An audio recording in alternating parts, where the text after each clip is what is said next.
1, 2, 3.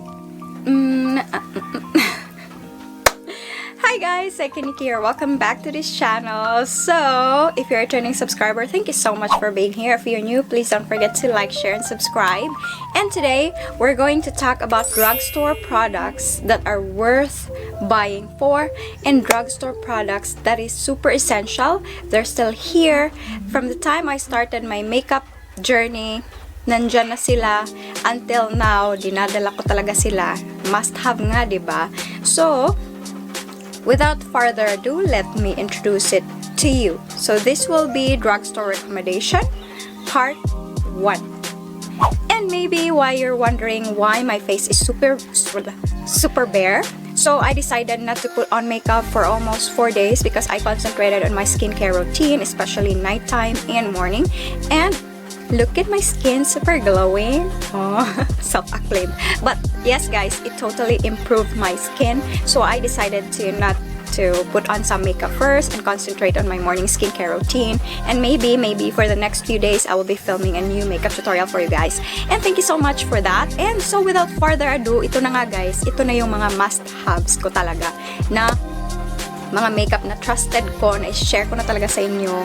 And I know some of the makeup artists, yung mga, minsan meron silang mga secret. So, this one, hindi na talaga siya secret.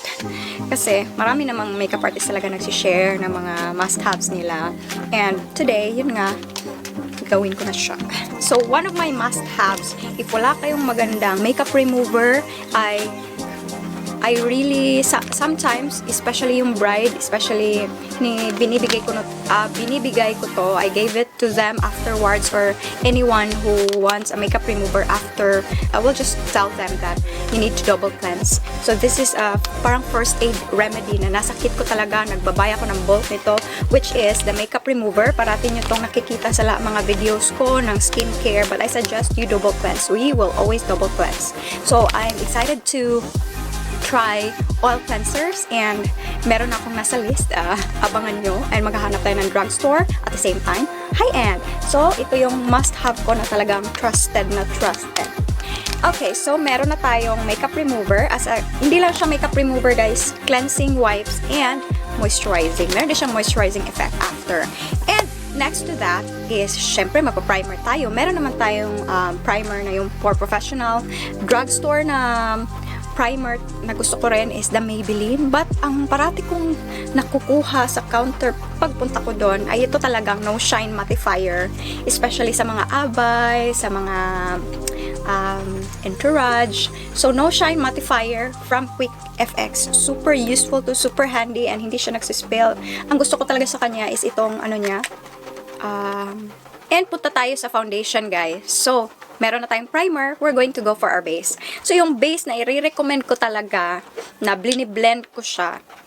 Okay, nakikita nyo to sa mga makeup tutorials ko, but then, honestly guys, ang ganda talaga ng Maybelline Fit Me. Ito, marami akong mga shades nito, and ginagawa ko, mix ko ng sila. And super easy to blend to guys, as in super easy to blend. And ito, gusto ko rin to, yung Super Stay, kasi talagang super stay siya. And then, the only thing lang is, pag nilagay mo siya sa face ng client, kailangan mo talagang i-blend agad kasi madali siyang mag-dry. And, what I did sometimes, gusto ko kasi yung coverage nito, so ginagawa ko, mini-mix ko yung dalawa para super blendable yung products, at the same time, full yung coverage. And just make sure to set it with a good powder. And, talking with our favorite powder, my favorite powder, which is the Nichido. Super trusted ko to when it comes to setting. I always use the Creamy Glow, and so far when it comes to white cast, wala pa ako nakikitang white cast. Super handy to guys, especially nagre-retouch ako. Nagre-retouch ako sa client, tinadala ko talaga siya sa aking mga retouch kit, parang ganun lang. Just make sure to get rid of the oil sa clients first prior to retouch. So, super. And then, pagkatapos natin meron na tayo ng base, sad to say, sa mga eyeshadow, wala pa akong nakikita na I fully trust na ginagamit ko talaga siya from the start until now.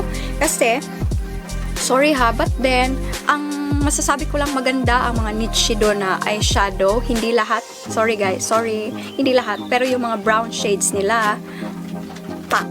Especially yung pang brow powder as in. But then, sorry, maybe in the near future, I'll be recommending a drugstore products for the eyeshadow. Kasi iba kasi yung dinadala ko parati for the eyeshadow. Pupunta tayo sa mga concealer. So, yung favorite ko talaga ng mga concealer is yung Maybelline na Fit Me na Sand. Yun talaga the best. Ginagamit ko siya minsan. Pero lately, ginagamit ko tong Maybelline na to. But I haven't used this on my clients. So, I would go for the Maybelline Fit Me one na Sand. Kasi super, super ganda nito. And my ultimate holy grail, which is the LA Girl Concealers. From Corrector, shall I say, concealer, a highlighter, and the contour. They're my favorite, ultimate favorite. And meron na tayong concealer. We're going to go on for our brows. So alam nyo naman guys, ang favorite ko talaga, cult favorite na dinadala ko from the start until now, which is the Ito the House. And then nadagdag lang to siya guys, itong Careline Best Brow na liner, brow liner. Super ganda niya, pang daily na look, or if you're going to achieve a bushy brows and then i-shade nyo lang siya. Super ganda ng shade niya guys, paubos na talaga siya. Taupe color, super super nice. And then, one of my best, parang must-have talaga na parati kong siniset yung brows ni client is this, wala na nga, pero meron akong new nito, brow gel na Nichido under the shade of brunette. It will really make your brows alive. Para bang, paglagay ko nito, yung client ba, parang instant na brightening effect sa brows ng client. So, it's really, really a must-have for me. Lately, ginagamit ko yun sa mga bushy brows ko, especially yung brow soap. But, ginagamit ko lang yun if nagmamadali na ako, and then bushy effect, if maganda talaga yung brows ni client, yun lang ang ginagamit ko. And that's it. And then, guys, hindi to oil lang nasa face ko ha. Ano kasi ako, skincare talaga wala. Grabe yung skincare, todo-todo na to. So, and then, last pala yung SPF, kaya ganito siya ka-glowing, hindi siya oily. Okay, so, for our mascara naman, I really prefer the Hyper Curl Volume Express na mascara. So, ginagamit ko talaga siya sa client ko, and then, sa akin. So, super, super love this one. And for our lips naman, one of my trusted na ginagamit ko if you're watching my videos is, hindi ko na i-mention, high-end kasi siya. But then, ang i-recommend ko na pwede nyong gamitin is ang Maybelline na mga lipstick. Yung mga lipstick na super stay din, super nice. And then for nudes, itong Toasted Brown. Marami silang shades, guys. Maybelline and L'Oreal are super, super affordable and nice products. Ang favorite ko is yung L'Oreal True Match na foundation din. Pero lately kasi, nakahook na ako sa Fit Me at saka Super Stay na combo. So, and for the lips, yun nga is the Toasted Brown for the nudes. And minimix ko sila guys. Marami akong mga Maybelline na parang sinasabi kong first shade ba. And then, nakalimutan ko pala guys, I'm so sorry, my super super must have na hindi ko talaga siya ipagpapalit, charot. Hindi naman, gustong gusto ko siya, itong LA Girl, Diyos ko Lord, bakit gustong gusto ko siya? May katagalan siyang mag-set, pero the good thing is, if mag-set siya, talagang pack, and to help it set well, you need to set it with sa black eyeshadow, and sa brown eyeshadow, and then blend nyo lang ang edges, it will be good for brides. Because, alam nyo ba kung bakit love na love ko to compared sa other products? Hindi siya nagda-dry agad. And, basta, gustong gusto ko siya. Kasi hindi siya agad nagda-dry. That's the main point niya. Hindi siya agad nagda-dry. And then, ano pa siya, ang tagal niyang maubos.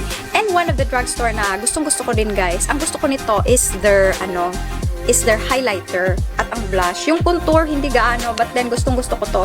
Gusto ko to shade na to at saka yung highlighter nila. Ito yung affordable na highlighter na super pack na pack and Wet n Wild. Yung Wet n Wild kasi ang hirap dito sa Pilipinas. Wala naman siya sa Watson gaano, and then hindi rin siya available sa near store in my end. So, as for me, ang ma-advise ko yung Advanced Trio. 3 shades na siya, 3 colors. Meron na siyang blush on, highlight, and contour, but I'm not really using the contour one. Ginagamit ko siya for transition. Yeah. Oh, good to for eyeshadow, besh. Pwede na rin to. And the highlight is super ganda.